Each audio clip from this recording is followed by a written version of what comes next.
How are you doing today? I'm going to talk to you about why we should all become vegan. My name is Ian Pearson, and I'm going to go ahead and get started because I got a lot to say. Now, Mahatma Gandhi said that violence begins with the fork. Now, that's a little extreme, but I'm going to back him up on this because I think in today's world that it is a violent way that we get meat because it's cruel. You know, the animals that go through what they do so we can have meat it's wrong what they do. The leaders of the industry say it's a cheap and efficient way to feed America, but I'm going to explain later why they're wrong. And then it would also be good for the planet if we all went vegan because cows make a lot of greenhouse gases. So we should all become vegan because of the way animals are treated. It's not the right way to serve meat, and because it would be better for the planet. And don't we all love our planet? So I'm going to go ahead and get started. Now, animals in the last 15 years have been treated worse than they have ever before, especially in America. Robert Kinner has a film called Food Inc. And he got a nominee for an Academy Award in this. The movie was published in 2008. But he says today's food industry is run by a handful of corporations who seek profit over health. Now, these corporations are like Tyson Chicken, and that's the only one I can think of off the top of my head. Monsanto, they're a big one, and when you go through the grocery stores, you see all these products, but really it's just a handful of corporations. And the animals, he also says, they live in their own filth. And he shows pictures, and it's just horrific of these living conditions that they live in. And that's how we get E. coli, is because they live in their own filth, they're not cleaned properly, and then when the meat is processed and packaged, some of that manure and feces gets in with the beef. That's why it's so important to cook your hamburgers so much. And for the female cows, the dairy cows, they have it even worse. PETA states that female cows are artificially inseminated. After the birth of the baby's taken away to have the same life of the mother or father. Eventually they get slaughtered. And the cows are hooked up to a milking machine. The cycle repeats until the cow has had enough. Then she's sent to the slaughterhouse to become cheap beef. Now, that's wrong. Obviously, you don't think about where your food comes from, but this is really how it happens. Now, the food companies say it's cheap and efficient, and I'm going to explain to you why. Because it is cheap and efficient. They are doing a good job at that. The Tyson says that they're making mealtime easier, and Tyson is a billion-dollar corporation who has lots of employees, and they stated on their website that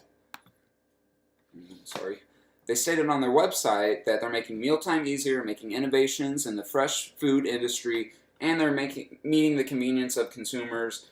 They're wrong because nobody needs that convenience, because it's disgusting how they get this convenience, because the food that they produce is artificially grown pretty much. Tyson chickens have breasts 10 times larger than chickens anywhere else in the world. So in reality, they're trying to fix a problem that isn't broken. They're trying to fix something that isn't broken, and the rule on that is don't fix it if it's not broken. And I also believe that it's making America become a little more overweight.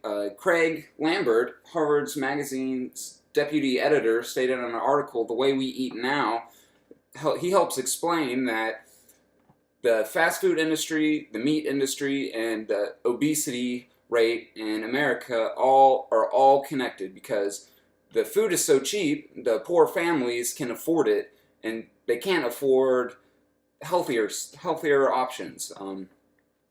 The National Institute for Kidney Disease and Disease Control stated that 2 in 3 adult Americans are overweight.